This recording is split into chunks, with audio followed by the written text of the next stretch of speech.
Assalamualaikum warahmatullahi wabarakatuh.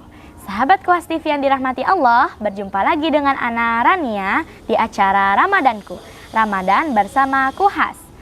Hari ini kita akan berbincang tentang permasalahan seputar Ramadan bersama Abah. Ya. Assalamualaikum Abah. Waalaikumsalam warahmatullahi wabarakatuh, Rania.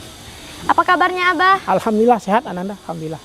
Terima kasih Abah atas kesempatannya bisa hadir di acara Ramadanku, Ramadan bersama Kuhas. Rania mewakili sahabat Kuhas TV nih Abah. Iya, silakan. Ada beberapa pertanyaan yang ingin Rania tanyakan ya Abah. Silakan. Baik Abah, pertanyaannya adalah, bolehkah keramas bekam saat puasa? Iya, baik. Keramas dan bekam adalah sesuatu yang baik dilakukan. Cuman memang ketika berpuasa, ya kita laksanakan melihat keadaan. Kalau keramas artinya kita membersihkan rambut kita. Itu tidak ada masalah. Ya ketika mandi, cuman jangan berlebihan. Ya, jadi keramas tidak ada masalah selama kita. Begitu juga dengan bekam. Bahkan Rasulullah SAW membolehkan kita berbekam saat puasa. Kenapa? Karena dia tidak masuk, dia keluar saja. Ya, cuman kalaupun tidak, elok dilaksanakan di malam hari, tidak dilaksanakan di siang hari. Takutnya lemas, karena kan namanya bekam mengeluarkan darah. Takut nanti malah justru akan berefek pada puasanya. Jadi mau keramas, mau bekam, silakan. Selama itu tidak dilakukan dengan berlebihan. Namun kan kita berpuasa itu kan ada waktunya, ada siang, ada malam. Makanya kalau bisa laksanakan di malam hari, itu lebih nikmat, itu lebih asyik. Sebab kalau siang, kalau dalam keadaan keramas, takutnya nanti, namanya keramas kan berarti mandi. Takutnya nanti dia malah berlebihan dan tertelan air. Nah tertelan air ini akan jadi masalah. Kalau hanya sekedar keramas tidak masalah. Kecuali kalau dia dalam keadaan haidah, rambutnya lepas, kalau bisa jangan dibuang. Karena kenapa? Rambut adalah bagian daripada kesucian kita. Makanya dilanjutkan kalau kita mau keramas, ketika betul-betul dalam keadaan sudah suci betul, bersih betul. Begitu dengan bekam. Karena bekam al-hajim itu adalah sesuatu yang disunahkan oleh Nabi kita Muhammad SAW. Namun lihat keadaan. Kalau kita berbekam pada bulan Ramadan, walaupun kata ulama dan juga sabda Rasul tidak masalah. Karena dia tidak membatalkan puasa kita. Namun lebih elok kita laksanakan di malam hari. Begitu Ananda Rania insya Allah. Baik Abah, jadi lebih baik kita lakukan di malam hari ya, Abah ya? Kalau dia mau bekam. Kalau bekam kan mengeluarkan darah. Dan bekam itu sehat. Pemirsa, di bekam itu sehat. Cuma dilaksanakan pada waktu-waktu yang baik. Kalau puasa kan takutnya nanti malah berefek pada puasanya. Namanya orang keluar darah ya, donor darah aja begitu. Harus mengeluarkan, harus minum susu segala macam supaya tidak lemah.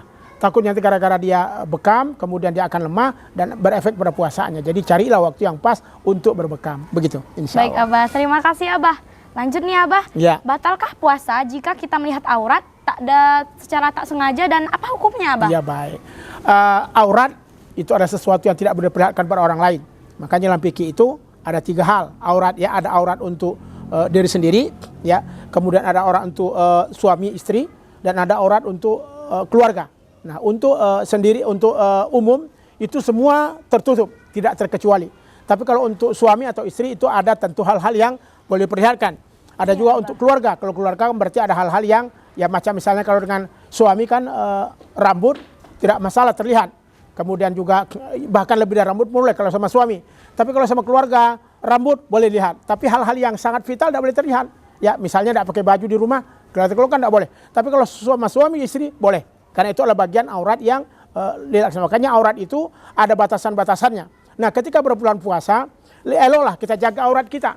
Sehingga orang tidak melihat aurat kita. Karena melihat aurat itu memang tidak membatalkan puasa, tapi mengurangi pahala puasa kita. Bahkan sampai kepada batal. Kalau dia sampai syahwat. Kan ada ini yang saking semangatnya melihat aurat ya.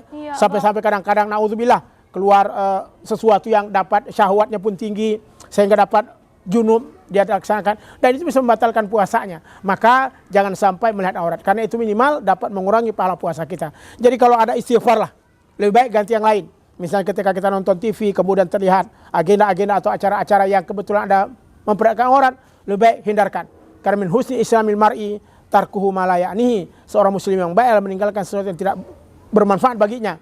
Jadi daripada tidak bermanfaat lebih baik kita tinggalkan. Daripada itu akan mengurangi dan juga menghilangkan pahala puasa kita. Jadi Ananda kalau ada hal-hal yang memperlihatkan aurat hindarkan.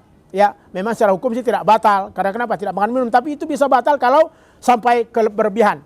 Apalagi sampai syahwat tinggi dan mengeluarkan sesuatu yang dapat membatalkan puasa kita. Na'udzubillah. Maka hindarkanlah dari hal-hal yang dapat mengganggu nilai pahala puasa kita. Hindarkan hal yang dapat mengurangi pahala puasa kita. Bahkan juga bisa membatalkan pahala puasa kita. Na'udzubillah. Jadi begitu Ananda Rania untuk masalah aurat ini insya Allah. Baik Abah, gitu. jadi kalau kita memperlihatkan aurat itu bisa membatalkan mengurangi pahala puasa ya Abah? Sangat. Kita kan sudah belajar pemirsa. Inna nuhina antura auratuna. kita dilarang untuk memperlihatkan aurat kita. Kan ada auratnya laki-laki, ada auratnya perempuan. Maka ananda perempuan hati-hati. Karena aurat itu akan menjadi bentuk dosa bagi kita. Dosa bagi kita yang memperlihatkan dan dosa bagi orang yang melihat. Nah, kan begitu. Makanya jangan perlihatkan aurat. Apalagi di bulan puasa. Jadi bulan puasa itu ditahanlah. Pakaian-pakaian yang baik, yang menutup aurat. Tidak berarti harus berpakaian mahal, tidak. Yang penting menutup aurat. Karena Islam tidak menyuruh kita untuk berpakaian mahal, tidak. Tapi Islam menyuruh kita untuk berpakaian menutup aurat.